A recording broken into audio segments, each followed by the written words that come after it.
আকাশ পরিষ্কার হয়ে গেল, চারিদিকে ঝকঝকে আলো। তখন একে অপরের দিকে তাকিয়ে চমকে উঠল। একেবারে থতমত খেয়ে গেল, তাই না গো? যা বলেছিস, জাতির গর্ব, দাড়ি গোপের প্রেস্টিজ সব একেবারে ফিনিশ। সব মুখগুলোর দিকে তাকিয়ে মনে হবে পরমাণিক মশাই মনে হয় সবার মুখ একেবারে নিখুঁত করে কামিয়ে দিয়ে গেছে। কারো মুখে দাড়ি গোপ নেই? না থাকার মতো। কারো কারো মুখে এখানে ওখানে এই খাবলা খাবলা টিকে আছে। সর্বনেশে বাঁশি তাদের সর্বনাশ করে গেছে। তখন থেকেই সব মাগুন্দা হয়ে গেল। আর কি হবে, দাড়ি গোপ সেই যে গেল, একেবারেই গেল। মঙ্গলদের সেই থেকে ওসব গজাই ওই দুটার কাছে খাবলা খাবলা যা দেখতে পাস। তা তোমার ওই চেঙ্গিসের কি হলো তারপর? 7 দিনের মহোৎসবের জায়গায় তখন 1 মাসের জাতীয় শোক।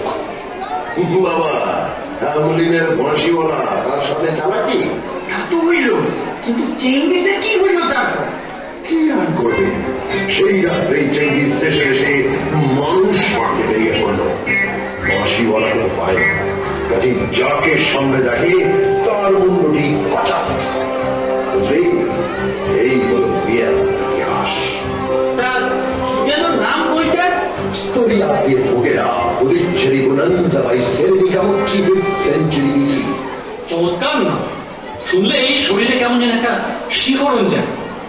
এই না, আমাকে একবার বইটা পড়তে দেবে? কেন, ওই বই দিয়ে কি করবি?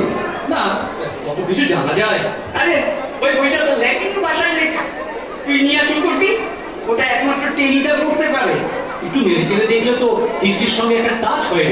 নেই তো। কি নেই? নেই কি নাই? বইটা তো বইটা এই তো গত সপ্তাহে কোথা থেকে খবর পেয়ে জাপান সরকার আমার কাছে চিঠি দিয়েছে। লিখছে, মিস্টার ভজহরি, আমরা ওই বইটা আমাদের মিউজিয়ামে রাখতে চাই। হ্যাঁ, সরাসরি তোমার কাছে চিঠি লিখলাম। তবে আমি জাপানিকে জাপানি ঠেলিয়ে এসেছি না, ওরা আমাকে ভয় ভক্তি দুটোই লিখেছে। ওই বইটা ওদের দিয়ে দিলে আসছে বছর আমায় খুঁজিয়ে আমার সম্মানে ভূষিত করবে।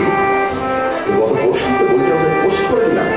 সম্পূর্ণ ঠিক বলেছিস, উল্টিমি আমরা যাবো জাপান। আমি মেডেল নেবো আর চিৎকার করে বলবো,